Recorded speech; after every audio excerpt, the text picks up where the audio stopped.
What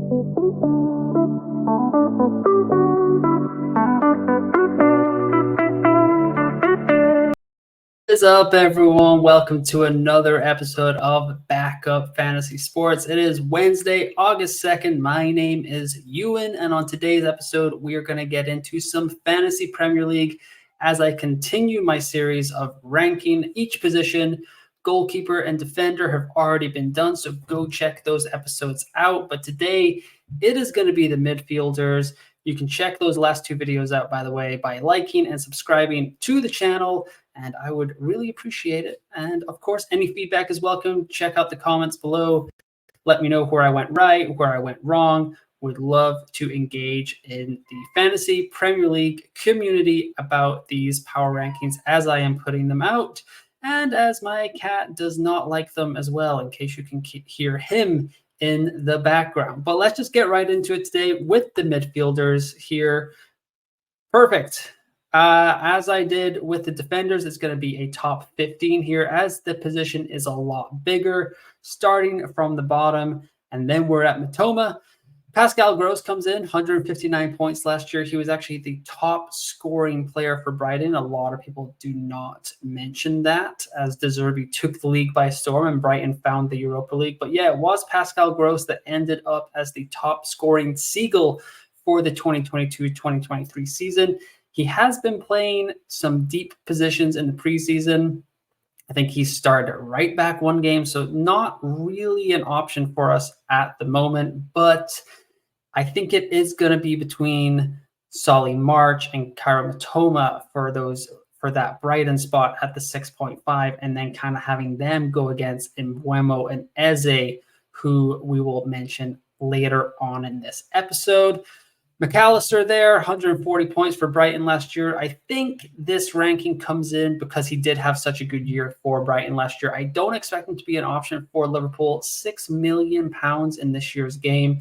He's not going to be on penalties unless Mo Salah misses one, and then he still might be down the pecking order with Dominic Szoboszlai coming in, and even Trent Alexander-Arnold potential, but that is for another day. But McAllister would maybe be second, third in line for the Anfield squad if Mohamed Salah does not convert a couple of penalties to begin the Fantasy Premier League and English Premier League season.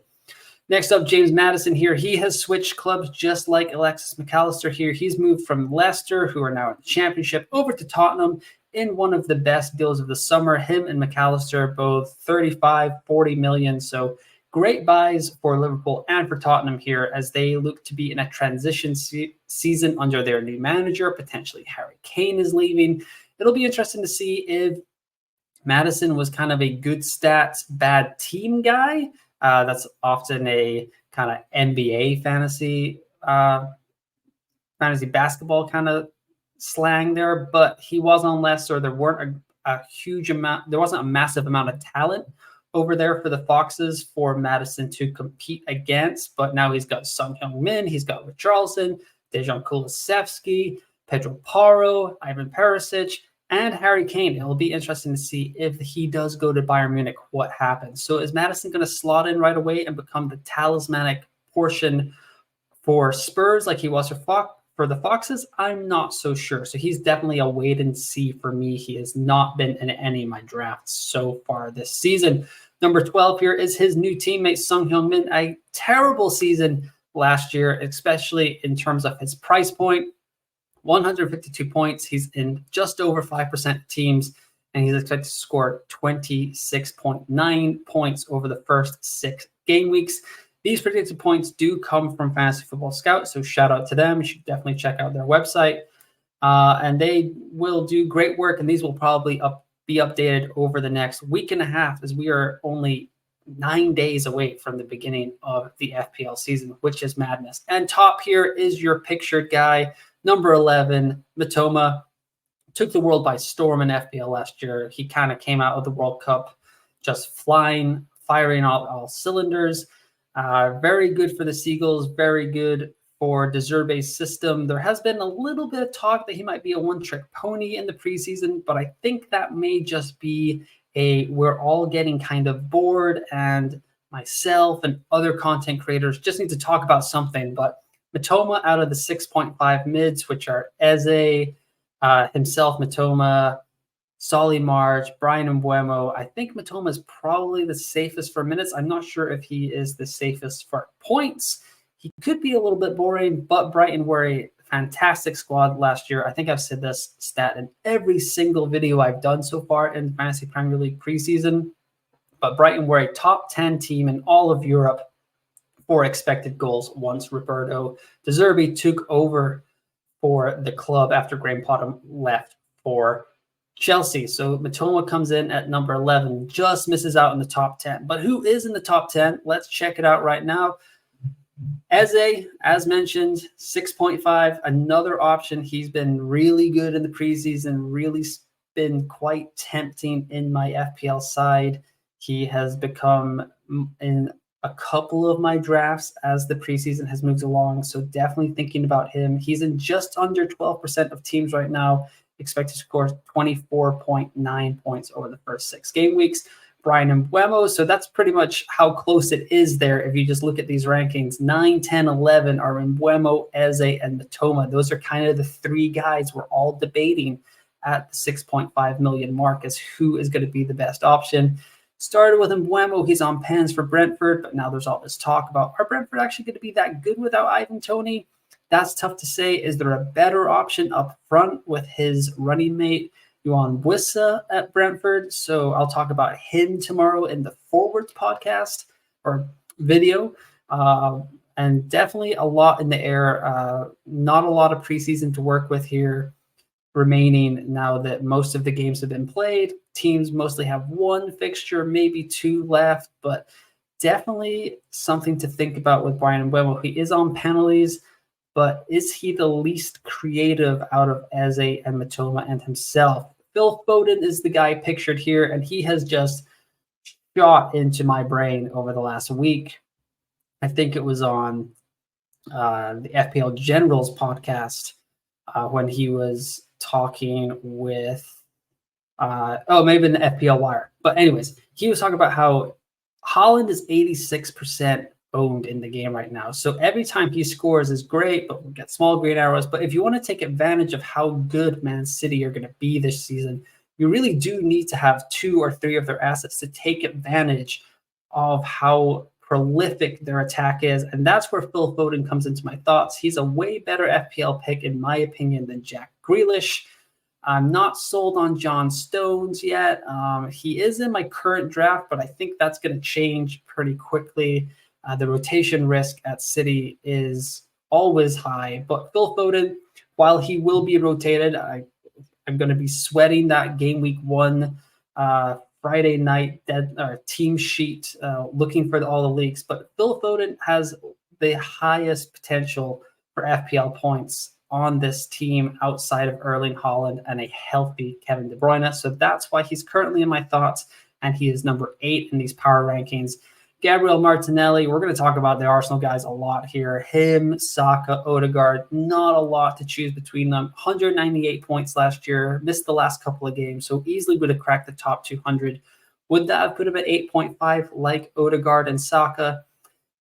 We will never know, but he's only in 13.2% of teams and expected to score 27.3 points over the first 6 game weeks, and Arsenal have some fantastic fixtures to take advantage of. A lot of rotation risks coming around in the preseason, a lot of talk.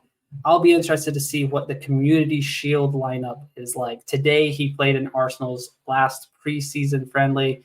I think that was his 2nd game in 4 days. So his fitness is not a problem, but Trossard, Havertz, Declan Rice, lots of moving parts in the Arsenal midfield to consider. Kevin De Bruyne here at 6, 183 points last year, 8.4% of teams. We need to find out if he's healthy before I even consider him as an FPL option to begin the year. He's at 10.5, so I don't think he's going to fit into any of my drafts and probably not to my game week 1 squad. But let's get into the top 5 here. We spent the first 5-8 minutes there talking about the 6 through 15, but we need to get into the heavy hitters here. Bruno Fernandes coming in at number 5, 176 points last year. He's in over 25% of teams, but there's a ton of uncertainty going on at Man United right now, just with Højlund coming in, Mason Mount is here. Where's Bruno going to play? A ton of uncertainty is probably too strong to say on second thought there, but Bruno has been declining as an FPL asset. He's not going to reach the heights of 2 seasons ago, but with these new Premier League rules that have come out over the last couple of days, saying that they're going to kind of go towards the stoppage time rules that we saw at the World Cup last season, there could be more penalties. A guy like Bruno, who is on the pitch all the time, never comes off the field, he's going to gain some value from those extra minutes at the end of games. You never know what can happen. Fergie time still reigns over at Old Trafford, so you never know what kind of magic is going to come about from Manchester United. And those first few fixtures are pretty tempting. Wolves at home, Tottenham, Nottingham Forest. There's a difficult game against Arsenal. Brighton are going to be up and down. They're going to be attacking, so there will be gaps at the back. And Burnley on the road. So it's kind of going to come down to penalties. I don't love relying on just penalties for my FPL assets, but Bruno massively underperformed his XGI last year, his expected goal involvement, as Man United didn't have some great finishers. And hopefully Rashford and Højlund, Mason Mount all help Bruno achieve that expected goal involvement this season. Number 4 here is the second of 3 Arsenal players to appear in the top 15 here. Martin Odegaard, captain for Arsenal, 212 points last year. Minutes machine. He's in over a fifth of FPL lineups as of right now, and he's expected to score just under 29 points. Arsenal's fixtures are phenomenal to begin the year. Nottingham Forest at home, Crystal Palace on the road, Fulham at home. Man United could be a very high-scoring game. Like last year's game was 3-2. Crazy, very fun game. Everton on the road. I expect Arsenal to be better this season, so they won't have the same repeat mistakes of Goodison last year. And then Spurs, there's always goals in that North London derby. The only thing I have about Odegaard is I think he did massively overperform his expected goals last season. And is that going to happen again, especially with all that creativity coming into Arsenal? Granit Xhaka is gone. Could Odegaard be asked to kind of play a tiny bit deeper this season? That's to be confirmed or determined. But I do get a feeling that Odegaard might take a back seat to the likes of Gabriel Jesus, Gabriel Martinelli, Bukayo Saka, even Trossard, and potentially a Kai Havertz. So I don't think Odegaard's going to crack 200 points this year. He is 8.5, so I definitely put him below Martinelli in my wants for the Arsenal midfielders, but he would certainly also be above a Kai Havertz or Leandro Trossard at the moment. But those fixtures are lovely. He did crack 200 points last year. I cannot deny it. It's not a bad pick. I just don't think he's for me, especially when his teammate Bukayo Saka is the exact same price. He's in over 54% of FPL teams right now, which is absurd. There's now 3 guys over 50% of the game: Haaland, Saka, and Pervis Estupinan, who I talked about in yesterday's Defender video. He's expected to score a little less than Odegaard here, 28.6 points. His expected data, underlying stats, wasn't as good in the second half of the season as many would think. But every time you watch Arsenal, Saka just passes the eye test every time. I don't really need to go data FC. I'm more like, when it comes to Saka, grass FC is all you need. Just look at what you see and trust it, because he is phenomenal, cutting in from the wing and just creating chances, taking shots for himself. I think Saka is bound for a double-digit FPL price tag in the 2024-2025 season. Just looking ahead, another 365 days, he will definitely be double digits next year if he lives up to his potential.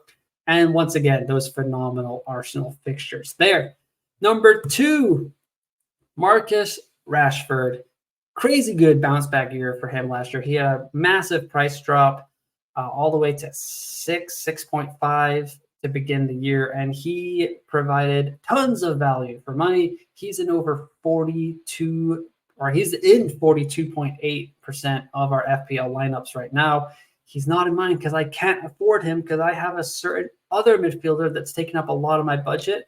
He's expected to score just under 29 points for the first 6 game weeks. Like I said, with Bruno, pretty good fixtures. Rashford should still be one of the main goal scorers for United, even with Højlund and Mason Mount coming in. He's going to be playing on the left wing now that they have Højlund. We'll see if Anthony Martial stays around or goes to Saudi Arabia, but Rashford could be asked to play up front a little bit to begin the year, which is not his best position for FPL. He is deadly on that left wing, and certainly in my thoughts that I'm working around the clock to find that extra £500,000 pounds to get him in my squad. I just don't know if I'm going to get there by game week 1. I'm incredibly nervous about that, but he's not on penalties. If Rashford was on penalties, he would definitely be in my squad. That's why I'm leaning towards Bukayo Saka. Saka is £500,000 less, so it's a little bit easier to get there. But if Rashford was on penalties, this would be no contest. I would take him over Saka. I think he's a better player, and I just kind of think he has a higher FPL ceiling. Scored 3 more points than Saka last year. And I do think he's more of the focal point for that Man United goal-scoring attack, whereas Saka has to compete with all those guys that we've already mentioned and you've seen in this top 15 list. Finally, who could number 1 be?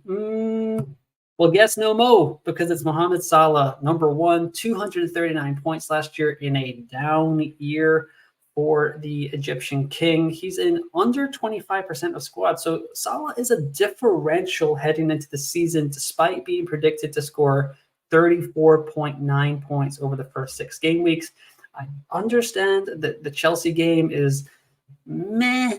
We'll see, kind of shaky, but that Bournemouth game week 2 fixture, Newcastle on the road, not really bothered by that. Liverpool won the double over Newcastle last year, so there will be goals in that game, I am predicting.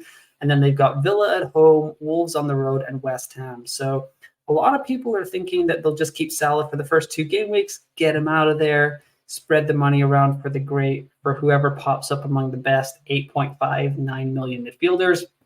And that is certainly an option for me, but I love the flexibility of having that 12.5 million player being able to kind of go wherever I want with my squad if Salah does not come through after 2 weeks, and then just catching the bandwagon that way. I don't have to worry about price jumps. There's nothing of concern there. And if he absolutely bangs in the first couple of game weeks, I have a huge edge over 75% of other FPL managers. And I don't remember the last time you could say that about Mohamed Salah. So while it does take up a lot of your budget to have Mohamed Salah and Erling Haaland in your team, he's the best midfielder in the game. He plays for my favorite team, Liverpool fan. Not going to overthink this. 239 points is a down year for him, and he is still going to score that. He's probably like one of the safest bets to score 250 points in the Fantasy Premier League game this season. His fitness, he never comes off the field. He takes penalties for Liverpool. Like I was talking about with Bruno, those stoppage time things are going to really add up eventually and could produce goals, penalties, assists, all of that fun stuff. So Mo Salah is pretty much a lock in my FPL game week 1 team and is the number 1 ranked midfielder. On the other episodes, goalkeeper and defender, I kind of just did a summary of the top 10, but that wasn't really doing any good. So we're going to do an honorable mentions here for the midfielders and the forwards. Jared Bowen's having a great preseason. He comes in at number 16. Solly March is another option with the Brighton guys. I would definitely prefer him over Pascal Gross, who is number 15 in our ranks. But is March as good as Matoma? I'm not sure. 22 is Raheem Sterling. 7 million, massive price drop, just like Marcus Rashford had last year, except He is not the same age as Marcus Rashford. He's a little bit older. That Chelsea squad seems to be in transition. 101 points last year for Sterling. He does have a really high predicted points total, but I think Fantasy Football Scout is assuming he's going to start all of the first 6 game weeks, and I'm just not sure how long Poch is going to keep with him if Sterling does not bring in the goods. Number 24 is Andreas Pereira, our 4.5 million hero last year, 123 points. If Alexander Mitrovic leaves Fulham, I'm assuming Andreas is going to be on penalties. So that would be the guy I go towards. 5.5 million this year. I think I would take him over Embuemo and March.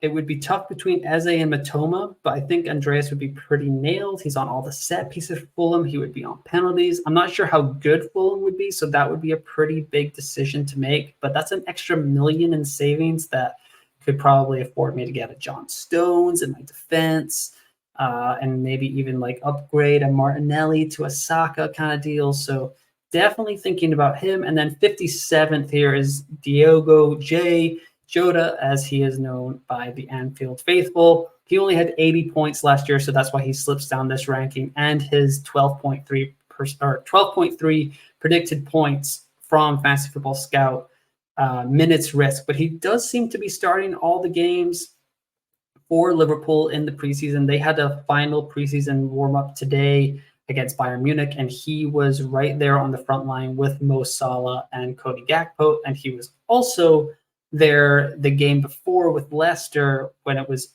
Salah, Jota, and Nunez. So Salah and Jota both started the last 2 games, which is when I think Liverpool really kind of showed us what they could be looking at for their starting 11. So Jota definitely in my thoughts, but could be one of those guys that I jump to in the middle part of the season once Liverpool's fixtures take a good turn. But that's going to do it for the Midfielders preview here on Backup Fantasy Sports. Like I said earlier, you can like and subscribe to the podcast. Would really appreciate any feedback, just what you like, what you don't like, what I can improve on. And yeah, that will be the 3rd video in this 4-part series. Goalkeepers, defenders already in the bag. Midfielders done now. Just forwards to go, which will be out tomorrow. And yeah, you can follow me on Twitter right there at UInOrYouOut. Would love to talk FPL or Fantasy F1 if you're into that. I do some videos for that as well. So check those out as well. But once again, thanks for listening, and I will talk to you next time.